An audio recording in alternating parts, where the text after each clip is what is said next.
Hello dear friends, तो मैं हूँ आरती। संस्कृति आईएएस यूट्यूब चैनल पे आप सभी का स्वागत है। मैं हाजिर हूँ एक नए विषय को लेकर के। आज हम बात करने वाले हैं ब्रेन चिप के बारे में।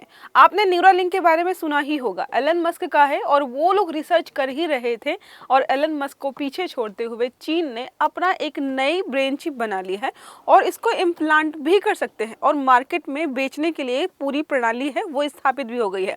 मतलब यहाँ पर यह है कि यूएसए का जो कह सकते हैं या एलन मस्क का जो प्रोग्राम था वो भी रिसर्च स्टेज पर ही था, तब तक चीन ने सारा बनाकर तैयार भी कर दिया। देखो लिखा है before Neuralink China's neo makes history. जो इन्होंने नाम रखा है ये रखा है नियो और इनके जो एलन मस्क के प्रोडक्ट का नाम था वो था न्यूरालिंक। न्यू या न्यूरालिंक मतलब हमारे ब्रेन सेल से यहाँ पे कनेक्ट करने की बात की जा रही है और ये हिस्ट्री है क्योंकि ये दुनिया की पहली अप्रूव्ड कमर्शियल ब्रेन चिप है। ब्रेन चिप का मतलब यहाँ पर यह है, मान लीजिए कोई ऐसा व्यक्ति है जिसके पूरे शरीर को लकवा मार गया, बस ब्रेन काम कर रहा है। ब्रेन तो काम कर रहा है लेकिन सिग्नल जो है हाथ पैर तक ढंग से भेज नहीं पा रहा या हाथ पैर चल ही नहीं रहे हैं। तो अगर हम रोबोटिक्स आर्म्स वगैरह किसी अन्य प्रकार की तकनीकी पर काम करें तो बोला जा रहा है कि ब्रेन सेल्स जो है काम करना शुरू कर दे तो बहुत सारी समस्याओं का समाधान हो जाएगा। अब क्या क्या समस्याएं हो जाएंगी तो हमने पढ़ लिया कि भाई इन्होंने रखा है नाम नियो। नियो का मतलब है न्यूराकल ब्रेन कंप्यूटर इंटरफेस। यहाँ की एक कंपनी है उसका भी नाम न्यूराकल है, इसी वजह से इन्होंने इसका नाम रखा है।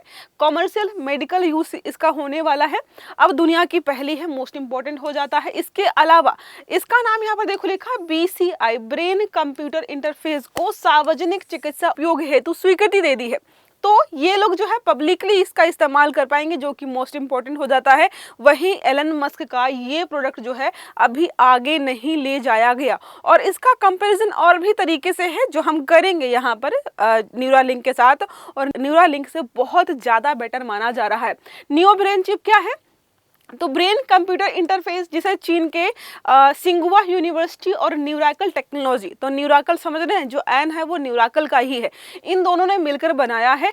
ये क्या करेगा, जो मस्तिष्क के विद्युत संकेत होते हैं, ब्रेन सिग्नल्स होते हैं, उनको क्या करेगा, डिजिटल कमांड्स में परिवर्तित करके व्यक्ति को अपने विचारों के माध्यम से बाहरी उपकरणों को चलाने का यहाँ पर कमांड या अधिकार देने वाला है। जैसे मान लीजिए मैं अभी यहाँ ये कोई व्यक्ति लेटा हुआ है, उसका पूरा शरीर जो है पैरालाइज्ड हो चुका है, लेकिन उसके दिमाग में जो चल रहा है कि भाई जाकर कोई गेट खोल दे, तो चीज़ों को अगर अटैच कर दे उसके ब्रेन से तो क्या हो जाएगा, दरवाज़ा खोलने के लिए कोई ना कोई टूल होगा जो खोलेगा। तो इन्हीं चीज़ों पर काम किया जा रहा है। विशेषताएं क्या है, न्यूनतम आक्रामक है। यहाँ पर क्या लिखा हुआ है, इलेक्ट्रोड्स को मस्तिष्क के ऊपर या ऊतक के ऊपरी हिस्सों में रखा गया है, बहुत अंदर तक नहीं है। वहीं न्यूरालिंक जो है वो ब्रेन के काफ़ी अंदर इम्प्लांट किया जाता है। तो सर्जिकल वाली चीज़ें जो होती है बहुत ज़्यादा होती हैं, रिस्क बढ़ जाता है, जबकि नियो जो है काफ़ी सही माना जा रहा है। एक झिल्ली होती है हमारे ब्रेन में जिसका नाम है ड्यूरामीटर और इसके ऊपर ही इसको रखा जाएगा। सर्जरी से जुड़े जोखिम हैं वो कम हो जाएंगे। अब बात करते हैं पक्षाघात ग्रस्त व्यक्तियों के लिए उपयोगी। तो जो लोग ऐसे हैं जिनको पैरालिसिस हो गया है या पैरालाइज्ड हैं या किसी कारणवश उनकी जो है बॉडी ठीक से काम नहीं कर रही है, स्पाइनल कॉर्ड इंजरी की वजह से भी कई बार हो जाता है, लकवा हो जाता है, तो मरीज अपने विचारों को व्यक्त कैसे करें। अब मान लीजिए पूरा शरीर जो है लकवाग्रस्त है, वो कुछ कहना चाहता है, कुछ करना चाहता है, लेकिन मूवमेंट ना फेस पर है ना बॉडी पर है, तो समझ में नहीं आता है। उस समस्या को हम क्या कर पाएंगे, सॉल्व कर पाएंगे। और इसका जो है अभी इस्तेमाल जो है शुरुआती स्टेज पर होने वाला है। नैदानिक परीक्षण के बारे में बात करते हैं तो कितना परीक्षण किया होगा इन्होंने मार्केट में लाने से पहले। तो क्या है, रीढ़ की हड्डी की चोट से पीड़ित व्यक्ति ने नियो की सहायता से रोबोटिक्स ग्लोब को नियंत्रित किया था। प्रतिभागी वस्तुओं को पकड़ने, स्थानांतरित करने में भी इसका इस्तेमाल हुआ।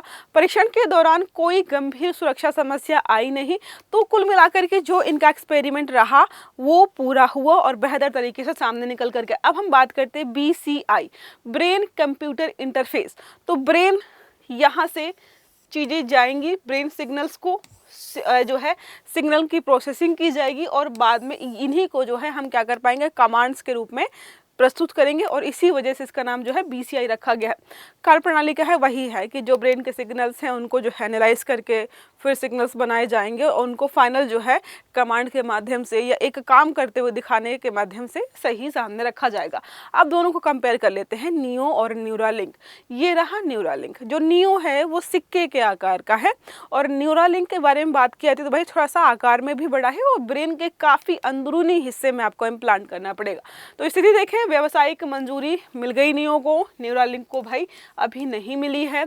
विकासकर्ता न्यूरैकल टेक्नोलॉजी है, यहाँ पर न्यूरालिंक रखा गया है। प्रत्यारोपण विधि न्यूनतम आक्रामक, मतलब कम से कम सर्जिकल है, बहुत काटपीट नहीं करनी है।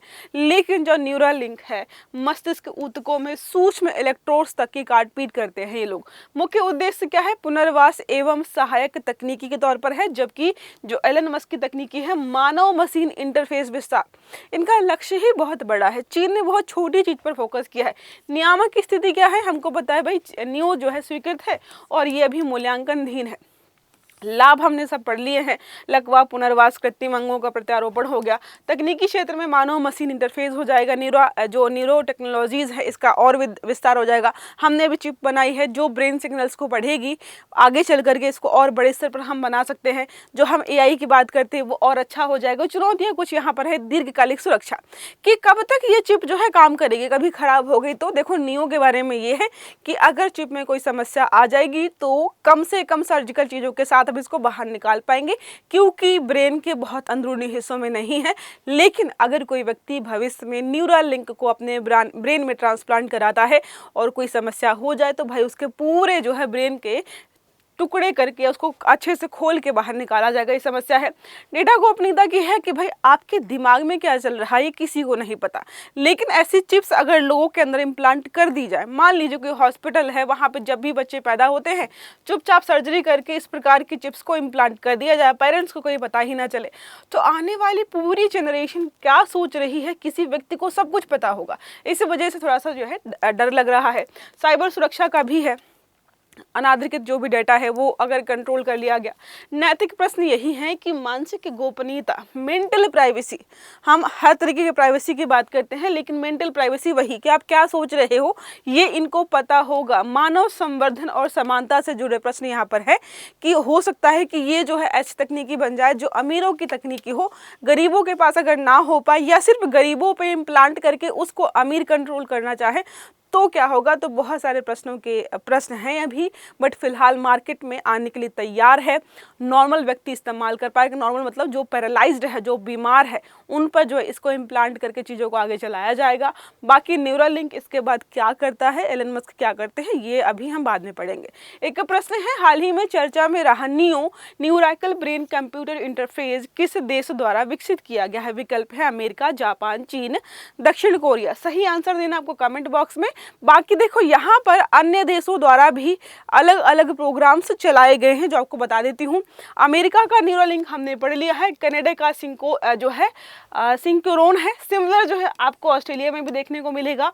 और नेक्स्ट बात करते हैं, यूरोपियन यूनियन संघ का है, ह्यूमन ब्रेन प्रोजेक्ट चल रहे हैं। और यहाँ पर भारत के बारे में बात करते हैं तो भारत अभी BCI क्षेत्र में शुरुआती चरण में है लेकिन तेजी से शोध कर रहा है। हमारा IISc हो गया, IITs हो गई, DRDO लगातार काम कर रहा है। ये सारा हमने ऑलरेडी समझ लिया है कि लाभ और चुनौतियां क्या होंगी। एक स्पेशल ऑफर आप लोगों के लिए है, UPSC GS का फाउंडेशन कोर्स हमारा है, हाइब्रिड बैच है। ये इंग्लिश मीडियम में रहने वाला है लेकिन ऑनलाइन और ऑफलाइन दोनों मोड में अवेलेबल है। 15 जून से हमारा दिल्ली में स्टार्ट हो रहा है, प्रयागराज में 7 जून से बैच स्टार्ट हो गया। फीस है 39,000। नंबर लिखा हुआ 9555124124। आप इस पे कॉल करके सारी जानकारी ले सकते हैं। अगर वीडियो अच्छा लगा है तो लाइक करना है, चैनल को सब्सक्राइब करना है, बेल आइकन दबाना है ताकि इस प्रकार के सभी आर्टिकल्स आपको समय पर मिलते रहे। तो अच्छे से पढ़िएगा। Have a good day. Thank you.